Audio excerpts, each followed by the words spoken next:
Yeah, you got to be careful of the small knives. If you're using any tool incorrectly, bad things can happen. I'll show you quick here with a larger knife. We'll do this. We'll use a chef knife here.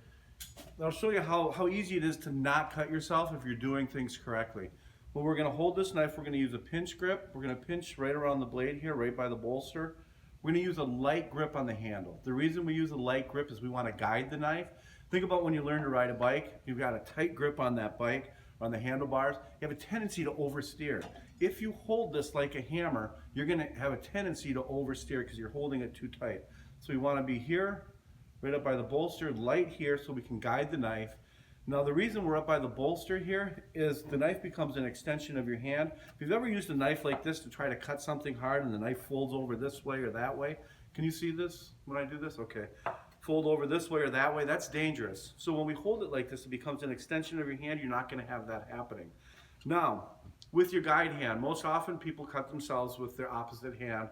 It's hard to cut yourself with your right hand if you're right-handed holding the knife. It's this guide hand. When you're chopping vegetables, if you're, let's say you're doing chicken noodle soup and you're doing carrots, onions, celery, things like that, for the most part, your guide hand can be out of the way. When I'm doing celery, the knife is never going to come off the cutting board. I'm going to use a forward and down motion. The reason I go forward is knives are made to slice through things. And you'll see people get good at the mashing. Mashing is bad because it's hard on your blade, it's hard on the board, and you're mashing your food, it's not going to cook as nicely. So what we want to do is this forward and down to get a nice slice going.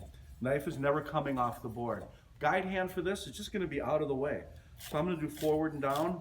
You'll notice I'm not moving the celery towards the blade. If you think about it, that doesn't make sense.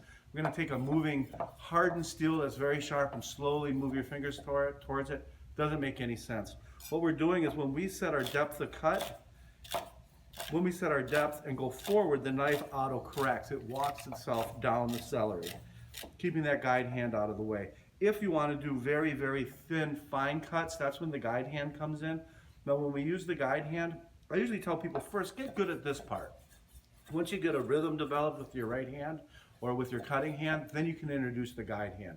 Now, when we use the guide hand, we're going to use our middle finger here out front, and it's going to curve back. And this can be kind of hard to do for some people. It's natural for me. I've been doing it for years.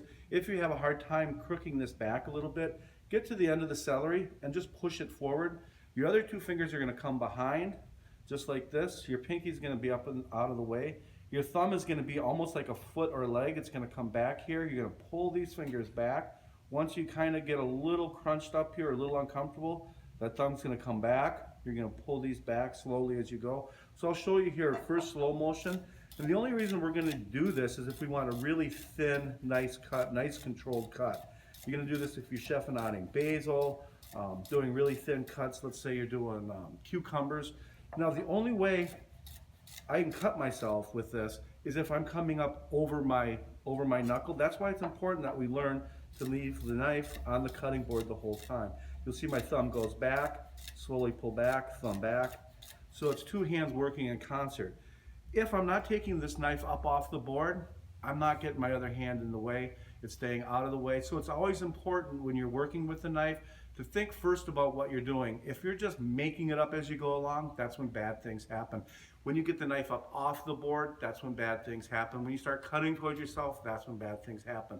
So really have a plan. If you're not sure how to dice an onion, look at a video. If you're not sure, a lot of people this time of year are doing squash. If you're not sure how to cut a squash, watch a video on it. And if you see some of the videos where they're taking this and they're pounding the knife in, not a good idea. You know, professional chefs, they'll do some crazy stuff in the kitchen, but for the home consumer, there's better ways, there's safer ways for them to do it because they're not doing 200 of these a day, and they might not have the same knife skills that a professional chef has. So there's lots of different techniques. Just have a plan of what you're doing and make sure you're keeping that knife away from your guide hand.